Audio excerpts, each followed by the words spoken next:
அனைவருக்கும் என்னுடைய பணிவான நமஸ்காரம்.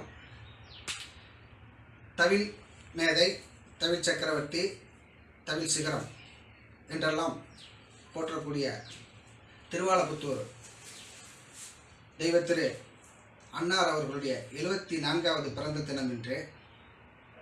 இந்த பிறந்த நாளை போற்றும் வகையில் அனைத்து இசை மேதைகள் எல்லாம் அவருடைய சிறப்புகளையும் நினைவுகளையும் பகிர்ந்து கொள்ளும் வகையில் பேசப்பட்டு வரும் இந்நாளில் நானும் அன்னாரை பற்றி ஓரிரு சிறப்புகளையும் அவருடைய நினைவுகளையும் போற்றும் வகையில் சில வார்த்தைகளை கூறுவதில் பெரும் மகிழ்ச்சி அடைகிறேன், பாக்கியம் கொள்கிறேன். என்னுடைய வாழ்வில் அதை ஒரு புண்ணிய நிகழ்வாக நினைக்கிறேன். அந்த வகையில் அண்ணாவை பற்றி சில செய்திகள் கூற வேண்டுமென்றால், முதலில் அண்ணா மிகச்சிறந்த பண்பாளர். எதுக்காக அந்த பண்பாளருங்கிறத சொல்கிறேன்னா, நான் ஒரு 20 வருஷம் 25 வருஷம் காலகட்டமாக அவங்களோட சில கச்சேரிகள்லாம் சேர்ந்து வாய்ச்சிருக்கேன், அவங்களோட நெருங்கி பழகியிருக்கேன். அதோடு இல்லாமல் ஒரு 10 வருடங்களுக்கு முன்பு ஒரு 2 வருட காலம் லண்டனில் தொடர்ந்து 2 வருஷமாக தொடர்ந்து ஒரு 3 மாத காலம் அவர்களுடன் சேர்ந்து தங்கி சில கச்சேரிகள் வாசிக்கக்கூடிய பாக்கியம்லாம் கிடச்சிருக்கு. அந்த வகையில் பார்த்திங்கன்னா அவங்களோட பழகக்குள்ள ஒரு ஃபோன் பேசக்குள்ளேயோ ஒரு பழகக்குள்ளேயோ பார்த்திங்கன்னா வாங்க தம்பி போங்க தம்பி இப்படி தான் சொல்லுவாங்க. ஒரு ஃபோன் பண்ணி கச்சேரி சொல்கிறாங்கன்னா, தம்பி இத்தனாவது ஞாபகம் வச்சிங்க, இங்கே வந்துடுங்க அப்படின்னு தான் சொல்லுவாங்க. இங்கே வா போ வா அப்படின்லாம் அவர் பேசி நான் பார்த்ததில்லை. ரொம்ப ரொம்ப ரொம்ப அன்பு பண்பு பாசம் அனைவர் மேலேயும் ரொம்ப ஈடுபாடு உள்ளவங்க. அடுத்தது பார்த்திங்கன்னா ரொம்ப ஆன்மீகத்தில் ரொம்ப ஈடுபாடாக உள்ளவங்க. கச்சேரிக்கு போகிற இடங்கள்லாம் பார்த்திங்கன்னா சாமி கும்பிடுவாங்க. கச்சேரிக்கு குளிச்சுட்டு கச்சேரி கிளம்புறதுக்கு முன்னாடி சாமி கும்பிடுவாங்க. ஒரு கிட்டத்தட்ட ஒரு 1/2 மணி நேரம் இருக்கும், 1/2 மணி நேரமாக சாமி கும்பிடுவாங்க. அந்த லண்டன்லாம் பார்த்திங்கன்னா குளிச்சுட்டு காலையில் ஒரு 1/2 மணி நேரம் சாமி கும்பிட்டு வர ஆகும். அதுக்கப்புறம் பார்த்திங்கன்னா அவங்கள பற்றி ஏதாவது சில செய்திகள்லாம் பேசக்குள்ள முருகா முருகா முருகா குருநாதர் எல்லாம் குருநாதர் ஆசிப்பா எல்லாம் அவன் செயல் அப்படின்னு சொல்லுவாங்க. அதெல்லாம் பார்க்க போகிற அளவில் பார்த்திங்கன்னா அந்த விஷயங்கள்லாம் அவங்கள்ட்டேருந்து நாங்கள்லாம் நிறையா தெரிஞ்சிருப்போம். அடுத்தது பார்த்திங்கன்னா அவங்களுடைய வாசிப்பின் சிறப்பம்சங்கள் எனக்கு தெரிஞ்ச அளவில் சொல்கிறேன். நான் அவங்களோட எப்போ என்னுடைய வயதுக்கு அனுபவத்துக்கு தகுந்தால் கூட சில செய்திகள் சொல்கிறேன்.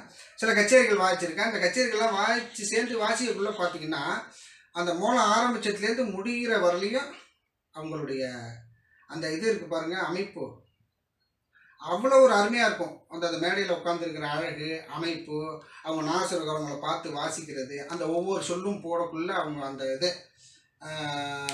எப்படி அந்த தான்னா அதுக்கு ஒரு ஆக்ஷன் தீ தொம் நம் கோர்வையெல்லாம் வாசிக்கலாம். அந்த ஆக்ஷன் பிரமாதமாக இருக்கும். ரொம்ப அப்படியே தலையாட்டிக்கிட்டு ஜம்முன்னு அதெல்லாம் ரொம்ப பார்க்கறதுக்கே பெரிய நாங்கள்லாம் பாக்கியம் தான் பண்ணியிருக்கோம்.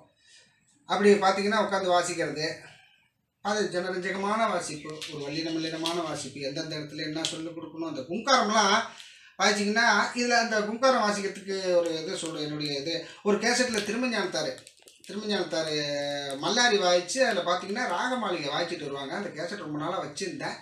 அதில் பார்த்திங்கன்னா அந்த ஒரு இடத்துல பார்த்திங்கன்னா ராகமாளிகை அந்த சொரத்தில் சில இதெல்லாம் வாய்ச்சிட்டு டடடடடட அப்படின்னு கூட இவங்க என்ன பண்ணுவாங்க, தவுளில் அப்படியே கொஞ்சம் குஜும் அந்த பார்த்திங்கன்னா இந்த காதில் ஐயோ அதுலேருந்து பெரிய அப்படிலாம் கேட்டு என்னடா இப்படிலாம் இருக்கேன்ட்டு பார்த்திங்கன்னா அடுத்து பார்த்திங்கன்னா கோர்வை செட் பண்ணி வாசிக்கிறதுலாம் பார்த்திங்கன்னா ரொம்ப அந்த கோர்வைக்குள்ளே பயங்கர விவகாரமாக இருக்கும். பயங்கர நுணுக்கம், பயங்கர விவகாரம். அந்த சொல்லெல்லாம் அவ்வளோ எளிதாக யாரும் போட்டுற முடியாது, ரொம்ப நைஸாக இருக்கும். அதே நேரத்தில் யோசிக்கிற மாரி இருக்கும். நமக்கு கை போட்டோம்னா உருவாது. உதாரணத்துக்கு பார்த்து திருவிரகம் குதிர் விநாயகரகும் குந்தாயகரகும் அப்படிலாம் பார்த்திங்கன்னா ஆனால் கேட்குறதுக்கு நமக்கு வாயிலே நுழையாது. அந்த சொல்லு கை போடுறதுக்கும் ரொம்ப கஷ்டமாக இருக்கும். அப்புறம் பார்த்திங்கன்னா இந்த நாகஸ்வர கச்சேரியில் ராகம் வாய்ச்சி முடிஞ்சோடனே அந்த உருட்டு சொல்லு மனோதர்ம உருட்டு சொல்லுக்கு பதிலாக சில அபிப்பிராயங்கள், அதாவது ஒரு கோர்வை சைஸில் சில இதை அவங்க வாய்ச்சி தான் நான் கேட்டிருக்கேன். இன்றைக்கி உள்ள இளைய தலைமுறைலாம் பார்த்திங்கன்னா அவங்களுடைய அந்த இதை பின்பற்றி தான் அந்த ராகம் ஓதிச்சோடனே சின்னதாக சில சைஸை வாய்ச்சி விட்ருவாங்க.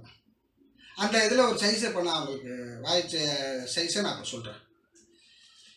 தச்சுண்ட தன்ன தச்சுண்ட தச்சுண்ட தன்ன தச்சுண்ட தத்திட்டு தத்த தத்திட்டு தீத்தா குக்குந்தா கச்சுண்ட கடகடதிரி கடகுந்தா தாம் கடகடதிரி கடகுந்தா தாம் கடகடதிரி கடகுந்தா தாங்கு கடகடதிரி கடகுந்தா தாங்கு கடகடதிரி கடகுந்தா தாம் கிடதிரி கடகுந்தா தாங்கு கிடதிரி கடகுந்தா தாங்கு கிடதிரி கடகுந்தா தாம் தக்கிட்ட கிடகடகுந்தா தாங்கு கிடகடகுந்தா தாங்கு கிடகடகுந்தா தாம் தக்கிட்ட கிடகுந்தா தாங்கு கிடகுந்தா தாங்கு கிடகுந்தா தாம் தக்கிட்ட குந்தா தாங்கு குந்தா தாங்கு குந்தா தாம் தக்கிட்ட தா தாங்கு தா தாங்கு தா தாம்.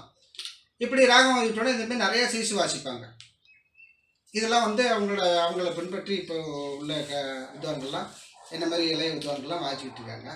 இப்படிப்பட்ட ஒரு சிறந்த அவங்கள நினைவை போற்றும் இந்த நன்னாளில் நான் சில வார்த்தைகள் கூறியதோடு அண்ணா வாய்ச்ச கோர்வை ஒரு 80 அச்சர கோர்வை என்ன அந்த கோர்வையை இப்போ வாய்ச்சி காமிக்கிறேன்.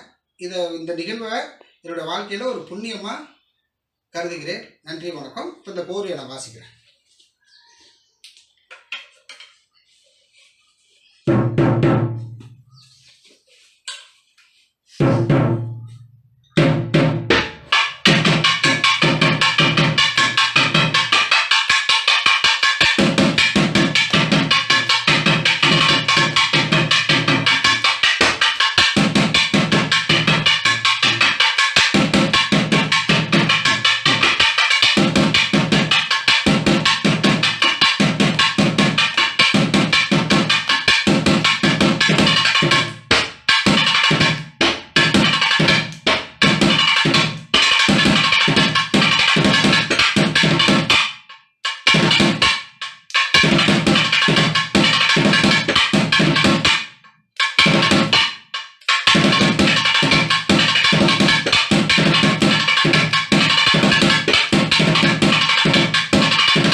அனைவருக்கும்